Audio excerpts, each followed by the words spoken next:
Glória e louvor, glória e louvor, glória e louvor a vós, ó Cristo. Jesus Cristo se tornou obediente, obediente até a morte numa cruz. Pelo que o Senhor Deus o exaltou e deu-lhe um nome muito acima de outro nome. Glória e louvor, glória e louvor, glória e louvor a vós, ó Cristo. Glória e louvor, glória e louvor, glória e louvor a vós, ó Cristo.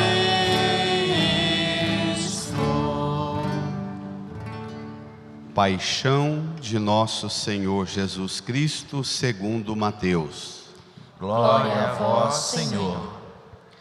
Naquele tempo, Jesus foi posto diante de Pôncio Pilatos e este o interrogou.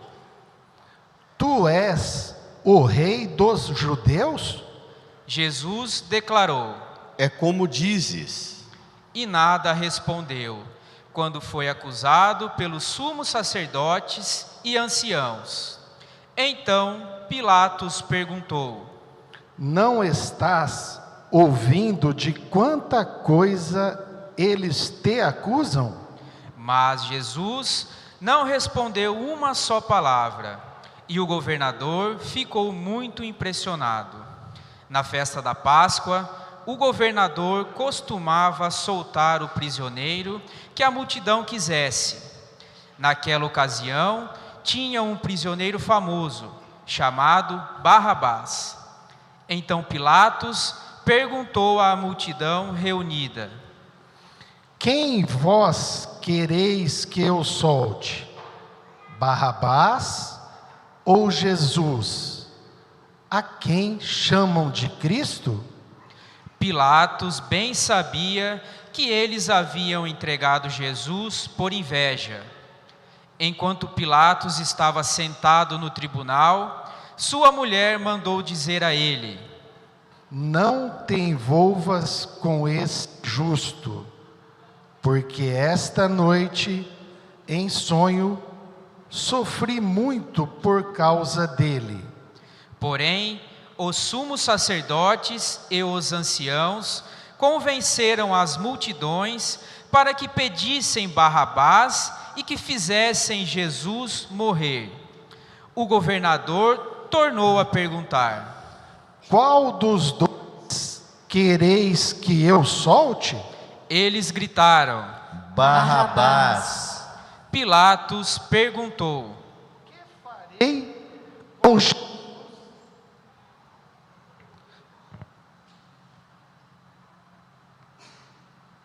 Que farei com Jesus que chamam de Cristo? Todos gritaram: Seja crucificado. Pilatos falou: Mas que mal ele fez? Eles, porém, gritaram com mais força: Seja crucificado. Pilatos viu que nada conseguia e que poderia haver uma revolta. Então mandou trazer água, lavou as mãos diante da multidão e disse: Eu não sou responsável pelo sangue deste homem. Este é um problema vosso. O povo todo respondeu: Que o sangue dele caia sobre nós e sobre nossos filhos. Então Pilatos soltou Barrabás, mandou flagelar Jesus e entregou-o para ser crucificado. Em seguida, os soldados de Pilatos levaram Jesus ao palácio do governador e reuniram toda a tropa em volta dele. Tiraram sua roupa e o vestiram com um manto vermelho. Depois, teceram uma coroa de espinhos, puseram a coroa em sua cabeça e uma vara em sua mão direita. Então se ajoelharam diante de Jesus e zombaram, dizendo: Salve, Rei dos Judeus. Cuspiram nele e, pegando uma vara, bateram na sua cabeça. Depois de zombar dele, tiraram-lhe o manto vermelho e de novo o vestiram com suas próprias roupas. Daí o levaram para crucificar. Quando saíam, encontraram um homem chamado Simão, da cidade de Cirene, e o obrigaram a carregar a cruz de Jesus. E chegaram a um lugar chamado Gólgota, que quer dizer lugar da caveira. Ali deram vinho misturado com fel para Jesus beber. Ele provou, mas não quis beber. Depois de o crucificarem, fizeram um sorteio, repartindo entre si as suas vestes, e ficaram ali, sentados, montando guarda. Acima da cabeça de Jesus, puseram o motivo da sua condenação: este é Jesus, o Rei dos Judeus.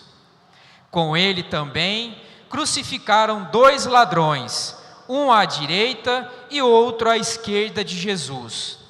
As pessoas que passavam por ali o insultavam, balançando a cabeça e dizendo: Tu que ias destruir o templo e construí-lo de novo em 3 dias, salva-te a ti mesmo, se és o Filho de Deus, desce da cruz. Do mesmo modo, os sumos sacerdotes, junto com os mestres da lei e os anciãos, também zombavam de Jesus. A outros salvou, a si mesmo não pode salvar. É Rei de Israel. Desça agora da cruz e acreditaremos nele. Confiou em Deus, que o livre agora, se é que Deus o ama, já que ele disse: eu sou o Filho de Deus. Do mesmo modo, também os 2 ladrões que foram crucificados com Jesus o insultavam. Desde o meio-dia até as 3 horas da tarde, houve escuridão sobre toda a terra. Pelas 3 horas da tarde, Jesus deu um forte grito: Eli, Eli, lama sabachthani, que quer dizer: meu Deus, por que me abandonastes? Alguns dos que estavam ali, ouvindo-o, disseram: ele está chamando Elias. E logo um deles, correndo, pegou uma esponja, ensopou-a em vinagre, colocou-a na ponta de uma vara e lhe deu para beber. Outros, porém, disseram: deixa, vamos ver se Elias vem salvá-lo. Então Jesus deu outra vez um forte grito e entregou o Espírito.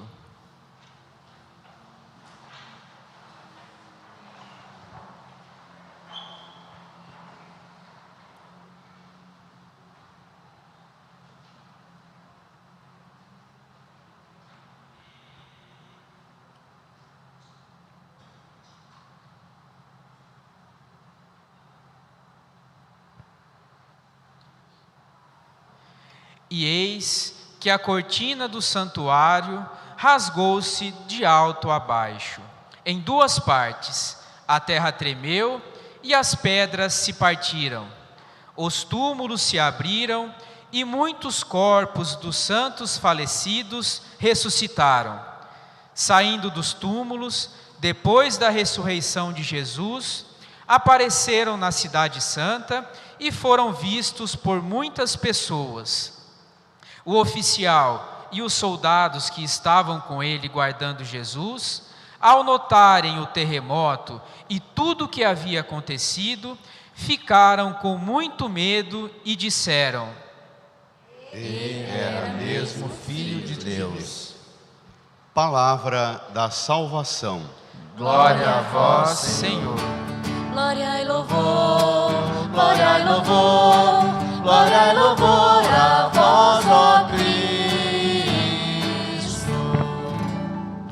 sentados, nos recolhamos num tempo de profundo silêncio. Também vocês, crianças, no íntimo do nosso coração rezemos pedindo ao Divino Espírito Santo o auxílio necessário para que compreendamos plenamente esta palavra. Supliquemos, peçamos que o Divino Espírito Santo nos faça ser transformados hoje, agora, por esta palavra.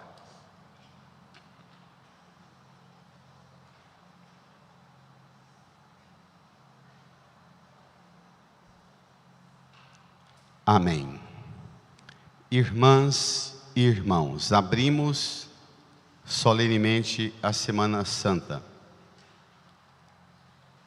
tomados pela força simbólica que envolve a narrativa da entrada de Jesus em Jerusalém. A gente fica com a mente e o coração numa espécie de agitação, envolvido, parece, com uma variedade de acontecimentos enormes.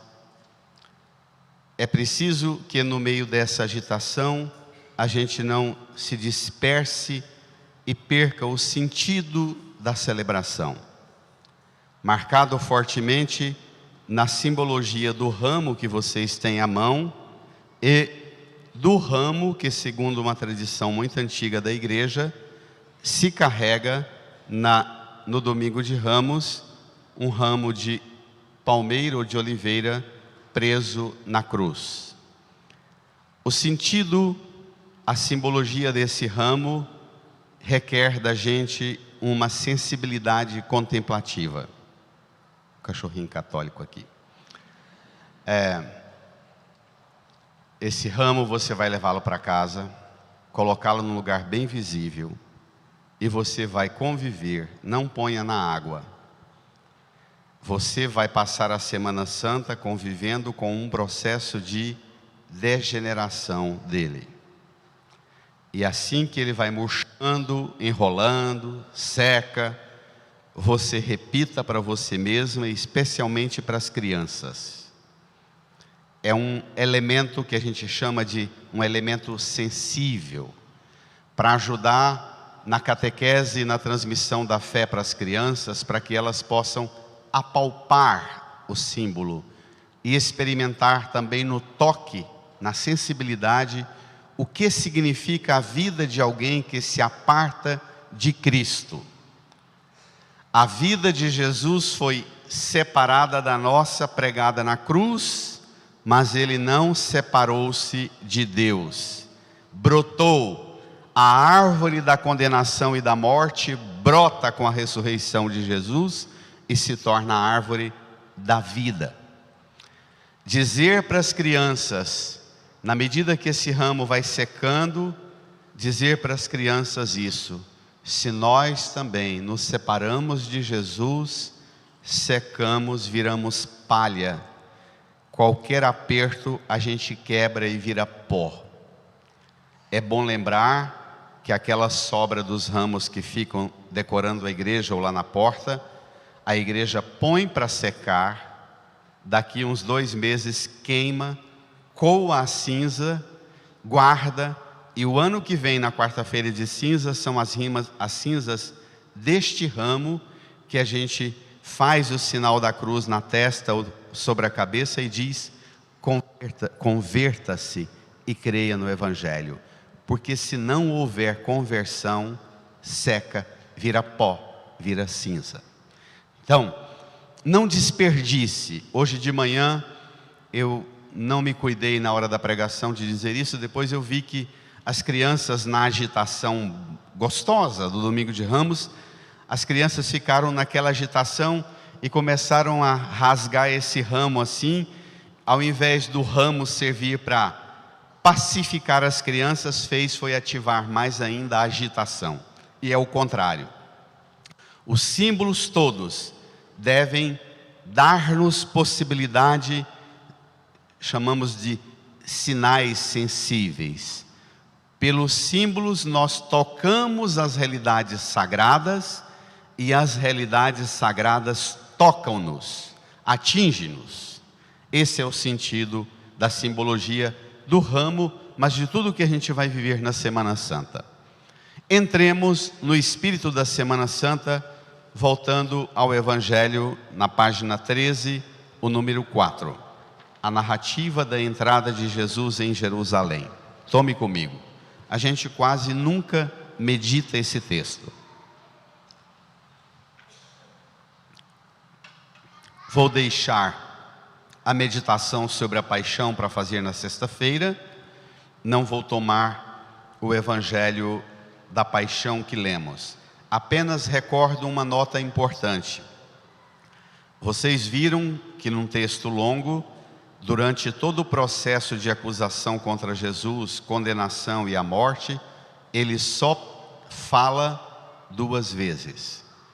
Uma vez com o governador, com Pilatos, a outra vez ele fala com Deus. Mateus, quando escreveu o Evangelho, pesquisou e, na forma com que Mateus escreve o Evangelho, fica claro para nós que o sentido é que Jesus é o Verbo de Deus, Ele é a Palavra de Deus. Quando Deus começou a criar todas as coisas e Deus dizia: faça-se a luz, façam-se as águas, faça-se a terra. Jesus é a palavra criadora de Deus.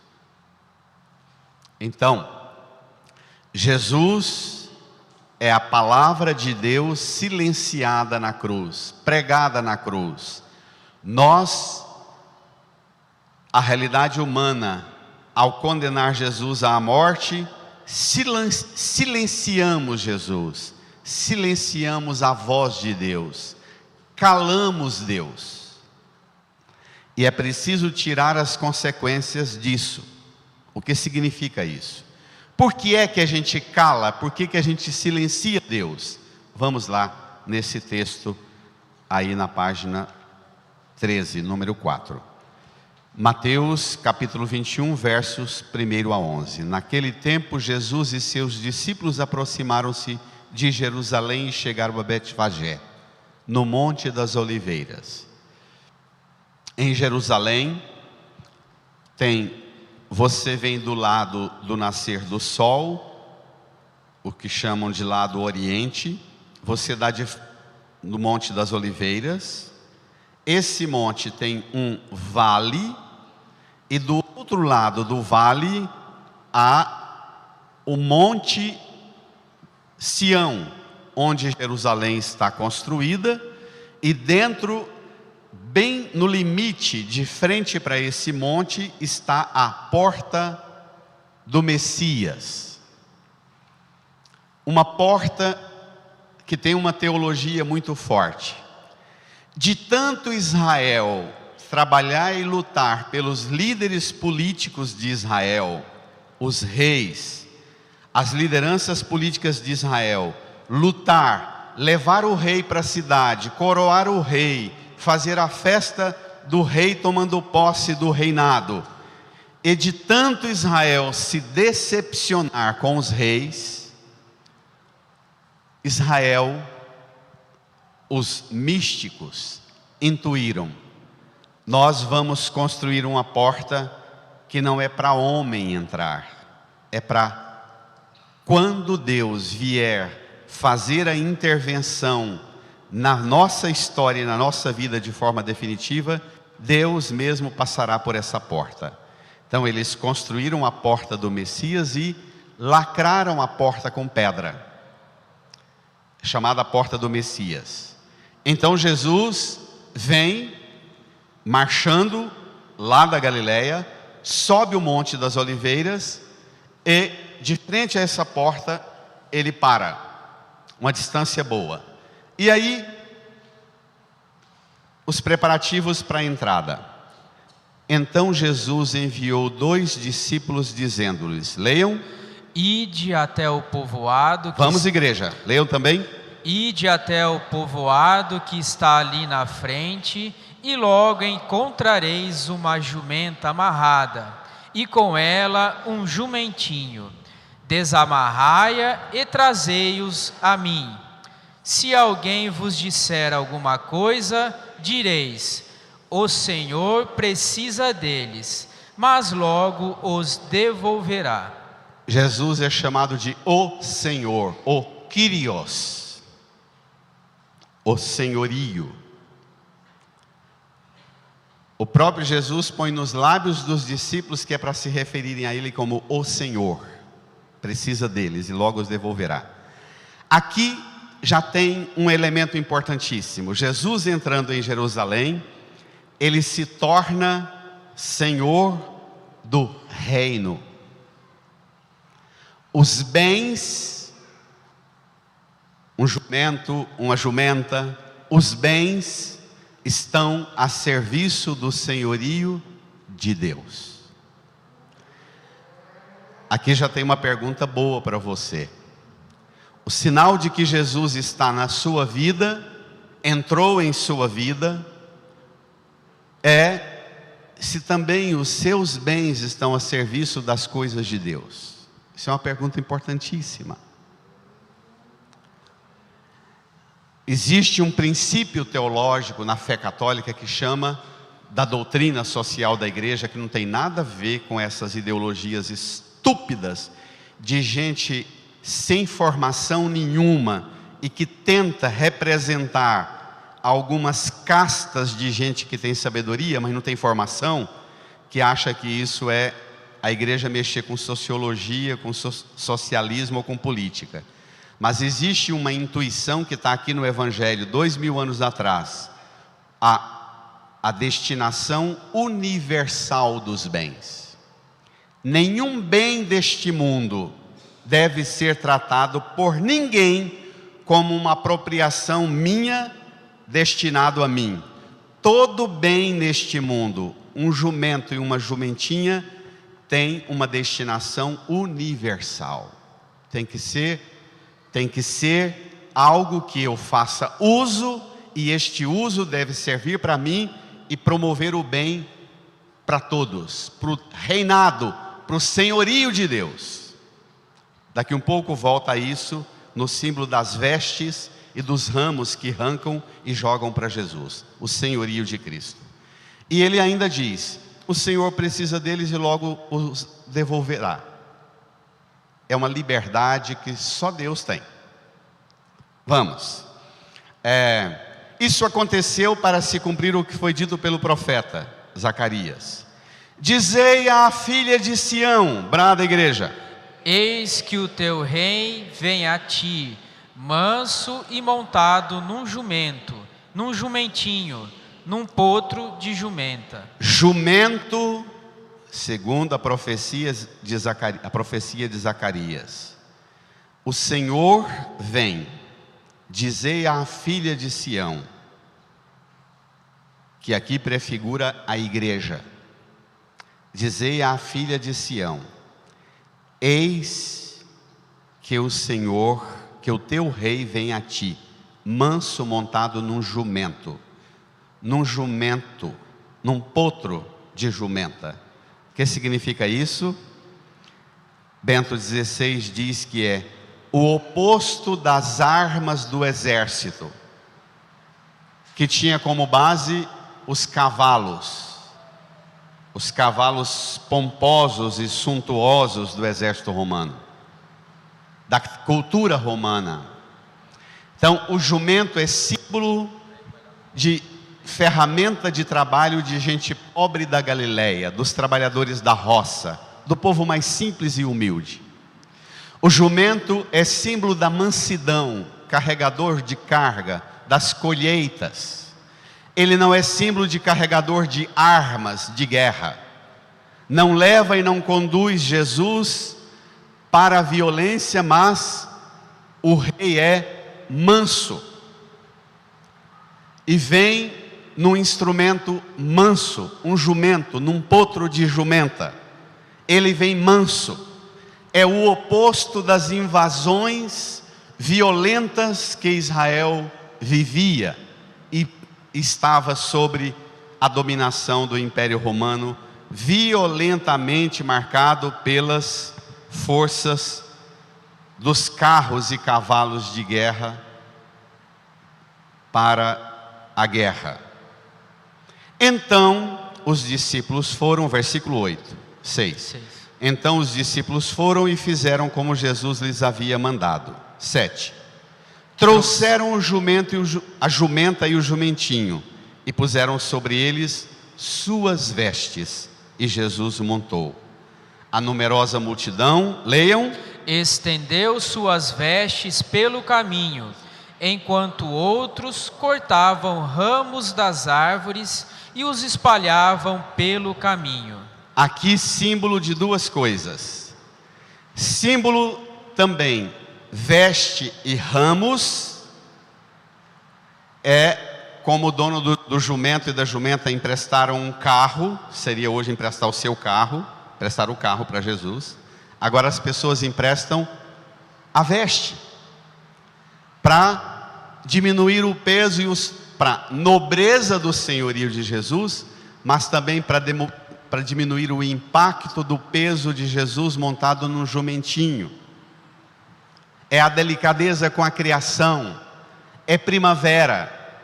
Lembre-se que a Páscoa nossa, ela cai aqui para nós sempre no início do outono, mas a Páscoa lá no hemisfério norte, em Israel, é o início da primavera.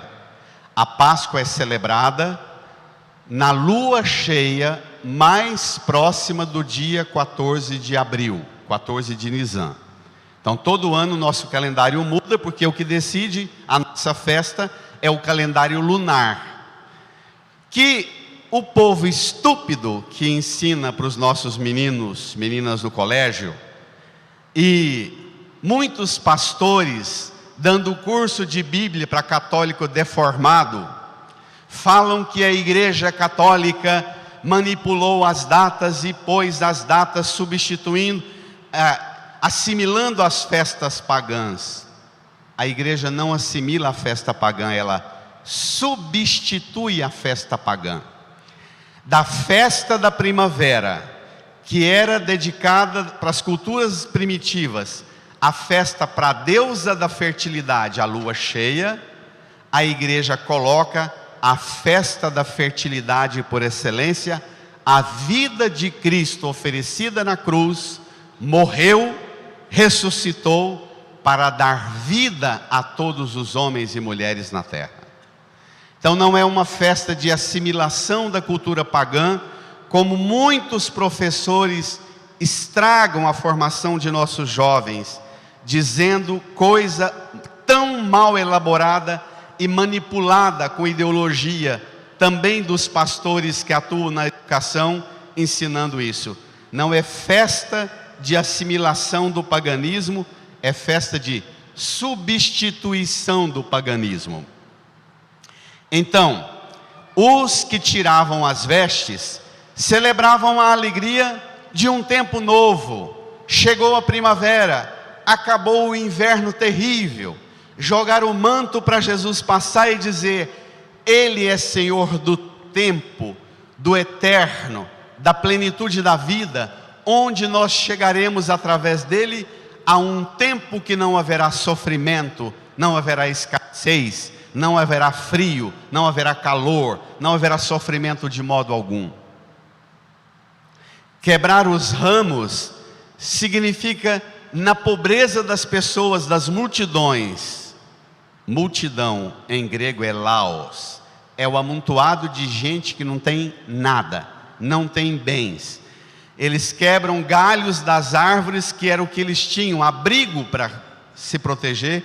Quebram galhos de árvores para Jesus passar, para dizer: o senhorio é do Senhor, e não da nossa privação, e não do abrigo que nós temos essa árvore. O senhorio é seu, Jesus. É pegar do melhor bem que você tiver, um jumento, ou pegar a roupa surrada que te protegeu no inverno, ou o galho que te protege do sol, colocar no caminho e dizer: Jesus, entra, reina, seja Senhor da nossa vida. Não é bonito? simples demais. E é tão assustador o que vem. Vamos lá? Olhe só, versículo 9. As multidões que iam na frente de Jesus e os que o seguiam gritavam, brada a igreja: Hosana ao filho de Davi, bendito que vem em nome do Senhor, hosana no mais alto dos céus. Lembra duas coisas. O quê? Lembra duas coisas muito nova no ouvido de todo mundo aqui. Todas as vezes que celebramos a Santa Missa, a gente canta o Santo. Antes de recordar as palavras de Jesus que oferece, que entra e se faz presente para nós no pão e no vinho, é Ele que vem e se faz presente para nos alimentar. Antes dele entrar no altar, nós aclamamos também: hosana, bendito, santo, santo, santo, hosana nas alturas, bendito que vem em nome do Senhor. Então, todas as vezes que celebramos a Santa Missa, nós acolhemos Jesus e proclamamos. Mas esta aclamação da multidão tem outra força, a do livro do Apocalipse, que representa que aqui na terra nós já vivemos a liturgia do céu. Este canto, santo, santo, santo, é o canto dos anciãos, dos 4 anjos, dos querubins, dos serafins, da corte celeste, que diante do trono e do Cordeiro prostam com o rosto, com a face por terra e aclama: hosana, bendito, santo, santo, santo. É o canto do céu. Portanto, na terra e no céu nós celebramos a mesma liturgia. Isso é muito bonito, minha gente. O problema é que tem gente sem noção. Agora vem a parte dramática. Peguem comigo o versículo 10 e 11. Quando Jesus entrou em Jerusalém, a cidade inteira se agitou. E diziam: quem é este homem? Para lá. Bento XVI diz que a tradução melhor do que se agitou, a tradução melhor é: a cidade inteira ficou perturbada. Que é o mesmo verbo que Mateus usa quando ele descreve a chegada dos magos em Jerusalém, lá no capítulo 2 de Mateus. Chegam em Jerusalém dizendo: onde está o rei dos judeus que acaba de nascer? Nós vimos sua estrela no oriente e viemos adorá-lo. Ao ouvir isso, o rei e toda a cidade ficou perturbado. Se lembram? Se lembram disso? Então, passados 33 anos, durante 33 anos, Jesus entrou em Jerusalém como Bernardo. Com 8 dias de nascido, Jesus foi a Jerusalém e foi no templo. Com 40 dias de nascido, Jesus voltou ao templo. A vida inteira, todos os anos ele vinha, e com 12 anos ele até ficou perdido numa das caravanas. Se lembra? Jesus frequentou o templo durante 33 anos. E agora ele entra em Jerusalém com 33 anos e a cidade fica perturbada e pergunta: quem é este homem? O que significa isso, gente? As consequências são dramáticas. Significa que Jerusalém, a capital religiosa, política, cultural, social, econômica, a capital não se abre para Deus. Que Deus, Jesus é Deus. Deus frequenta essa cidade há 33 anos e ele não passa de um mero desconhecido. Isso é sério, não é não? Não é não? Hoje nós celebramos Jesus entrando em Jerusalém. Jerusalém hoje é o seu coração. O jumento que Jesus usa para entrar no seu coração, sabe o que é? A sua humildade. Jesus só entra no seu coração montado no jumentinho da sua humildade, da sua mansidão. Se não tiver isso, não entra. Não sei quantos anos você tem, eu tenho 59. Mas você também, quantos anos você tem? E com a idade que você tem, já é batizada, crismado, primeira Eucaristia, casado na igreja, vem à missa todos os domingos, escuta a palavra de Deus, reza, recebe a Eucaristia, mas não responda para mim. Peça ao Divino Espírito Santo para ajudar você a responder o que eu vou te perguntar, e que eu pergunto também a mim. Você sabe quem é Jesus? Que entra esta cidade do seu corpo e do seu coração? Vou fazer uma pergunta ainda mais difícil. Pode ser que nesta cidade, que é o seu corpo, que Paulo vai trabalhar toda a teologia do templo, do corpo, que é santuário do Espírito, onde Deus habita, pode ser que haja áreas, dimensões da sua vida em que não conheçam Jesus. Pai e mãe, não deixa a criança ir no banheiro sozinho não, tá? Pelo amor de Deus, eu morro de medo. Eu prefiro ver vocês causando perturbação, indo e voltando, levando menino, do que ver criança indo sozinha para lá. A situação está muito perigosa, não deixe. Será que Jesus também não é ignorado e não é conhecido em algumas áreas e dimensões da sua vida?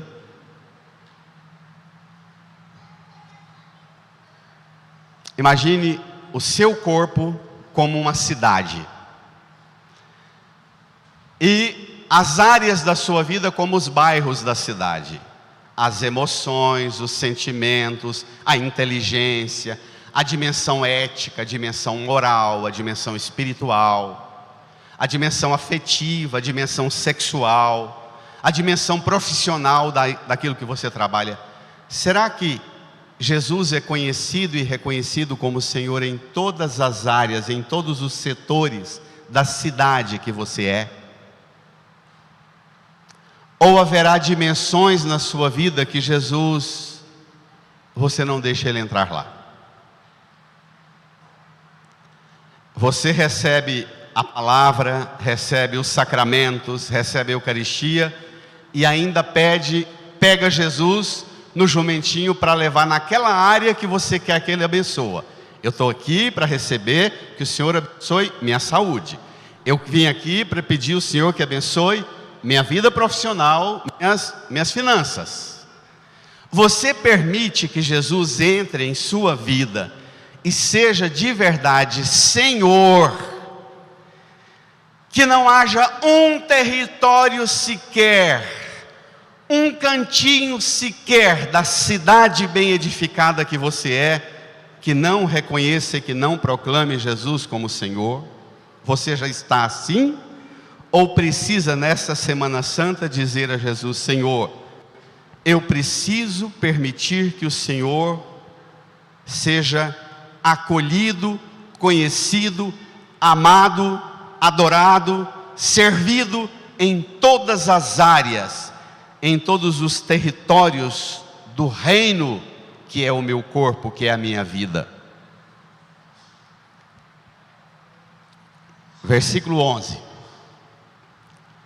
Enquanto a cidade perturbada, a cidade inteira se agitou, perturbou-se, assustou-se. Diziam: quem é este homem? Versículo 11. E as multidões respondiam, brada a igreja: este é o profeta Jesus, de Nazaré da Galileia. Que o povo de Jerusalém vai chamar Jesus de forma debochada, Jesus o Galileu, da Galileia dos pagãos, que mistura com gente que não presta. A multidão ainda chama Jesus de profeta. A multidão que acompanha Jesus vai demorar a descobrir Jesus como Deus, como Senhor, e permitir que Ele seja Deus e Senhor. Esta narrativa aqui, da entrada de Jesus em Jerusalém, ela precisa ser a narrativa da entrada de Jesus hoje, agora na sua vida. Amém? Amém. Para ser Senhor, e para Ele ser Senhor é preciso 4 coisas. Rapidamente, vem comigo na segunda leitura. Primeira leitura, número 7. Para Jesus ser o Senhor, você precisa deixar que Ele faça 2 coisas, segundo o profeta Isaías. Número 7, página 14. O Senhor Deus deu-me língua adestrada, para que eu saiba dizer palavras de conforto à pessoa abatida. Estão lendo comigo? Então leia. Ele me desperta cada manhã e me excita o ouvido, para prestar atenção como um discípulo. O Senhor abriu-me os ouvidos, não lhe resisti, nem voltei atrás. Para que Ele entre na sua vida e seja Senhor, você precisa adestrar sua língua. Do jeito que Ele montou num jumento que nunca foi montado, você tem que deixar Jesus montar na jumenta da nossa língua. Cada um de nós temos uma língua que é uma jumenta, um jumento bruto, selvagem, e que precisa ser adestrado. Os antigos ensinavam a gente a adestrar a língua, que jeito? Menino, como é que falava? Quando a gente falava qualquer palavra rebelde, menino, Morde a língua. morde na língua. É a melhor técnica para adestrar uma língua. Morde na língua. Está com vontade de falar palavrão, de xingar? Morde na língua. Adestra a língua. Primeiro, adestrar a língua é você. Segundo, Ele me excita o ouvido, para eu prestar atenção como um discípulo e ser obediente como um discípulo. A gente comumente acorda e excita os olhos, não é? Para ver bem. E está dizendo o profeta que ele precisa excitar o ouvido para a gente prestar atenção como discípulo. Jesus, para entrar na sua vida e ser Senhor de todas as áreas da sua vida, comece pela língua.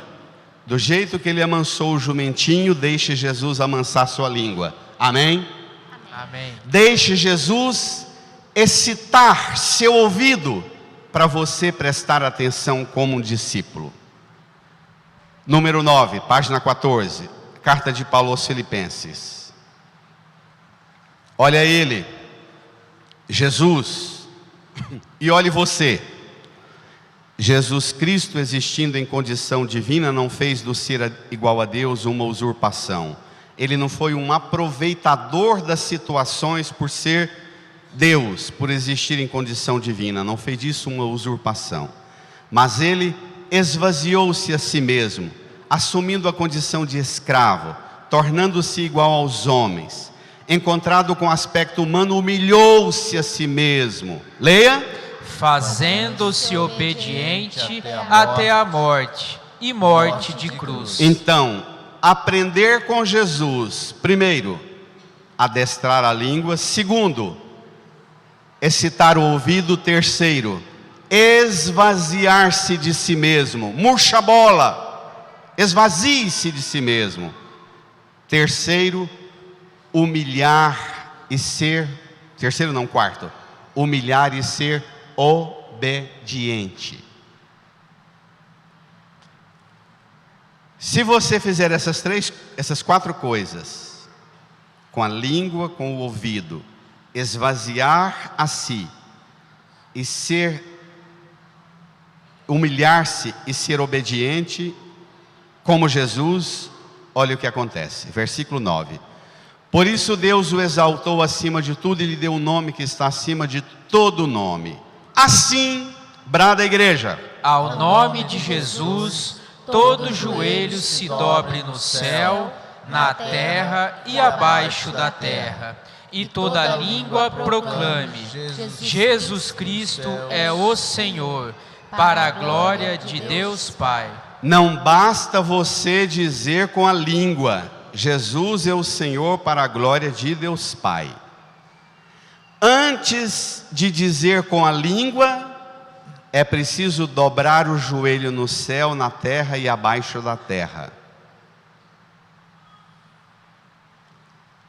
Não basta dizer Jesus Cristo é o Senhor com o queixo duro. E o que amolece o queixo duro é dobrar o joelho. De certa forma é amansar o jumento que cada um de nós carregamos em nós, né? Não é? Não tem nada mais forte para amansar as forças furiosas de violência, de arrogância, de prepotência. Nada mais poderoso para amansar-nos do que dobrar o joelho. Só depois, com o joelho dobrado, proclamar com a língua que Jesus é o Senhor. Amém? Amém. Hoje vou propor um caminho que todo ano eu proponho, que acho que pode ser para você uma oportunidade importante de você experimentar isto.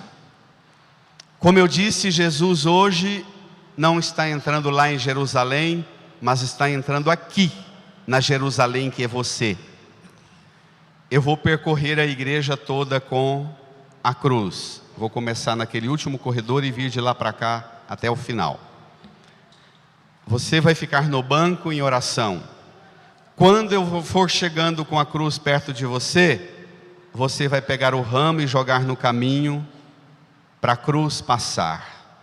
Você vai jogar o ramo, vai se jogar no chão com o joelho dobrado e vai rezar, e vai cantar, e vai dizer a Jesus: Senhor, entra na Jerusalém que é a minha vida, que é o meu corpo, que é todo o meu ser. Reina, Jesus, seja Senhor de tudo. E a minha língua te proclama Senhor, para a glória de Deus Pai. Para a glória de Deus Pai na minha vida e em todas as dimensões da minha vida, e não só aquelas que eu quero, mas em todas. Que não haja um bairro, um setor, um lote da minha vida, do meu ser, que não te conheça e não te proclame. Amém? Amém. Agora, você, aqui eu vou pedir firme. Pai, mãe, vô e vó, é momento de você dar uma boa catequese para as crianças.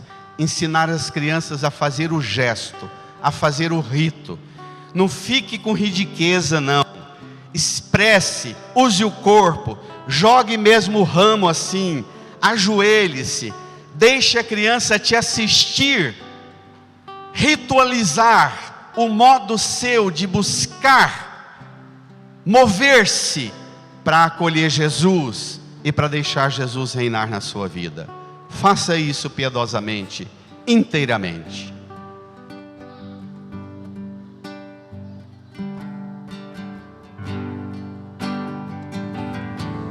Senhor, eu sei que é teu este lugar, todos querem te adorar, toma a tua direção. Senhor, vem, ó Santo Espírito, os espaços preencher, reverência a tua voz vamos fazer. Podes reinar, Senhor Jesus, ó sim, o teu poder, teu povo sentirá. Que bom, Senhor, saber que estás presente aqui. Reina,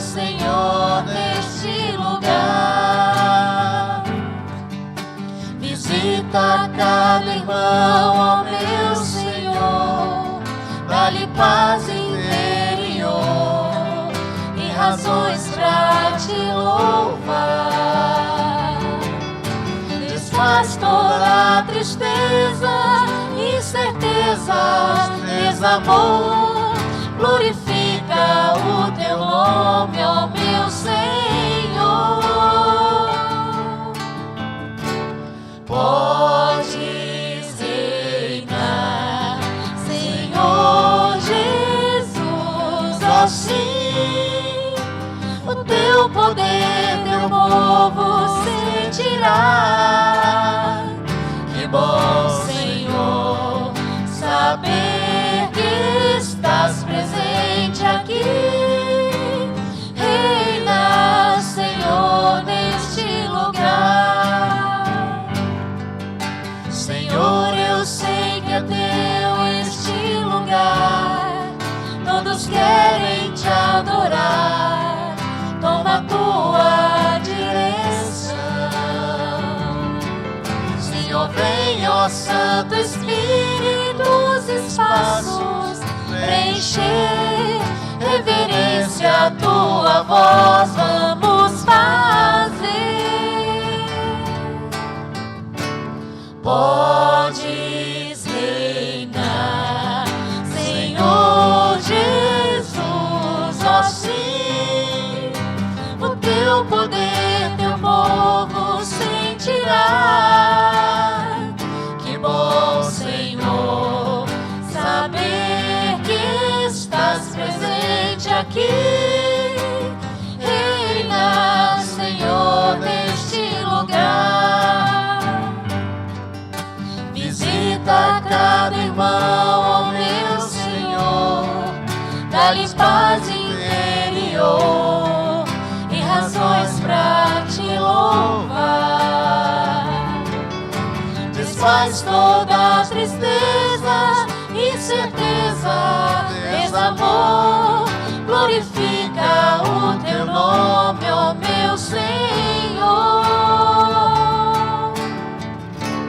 Podes reinar, Senhor Jesus, ó sim, o teu poder, teu povo sentirá.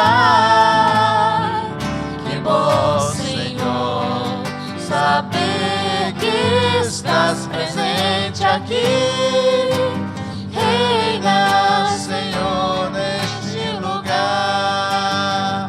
Podes reinar, Senhor Jesus, ó sim. A mão no Teu coração, poder, teu povo sentirá. só as vozes. Que bom, Senhor, Senhor, saber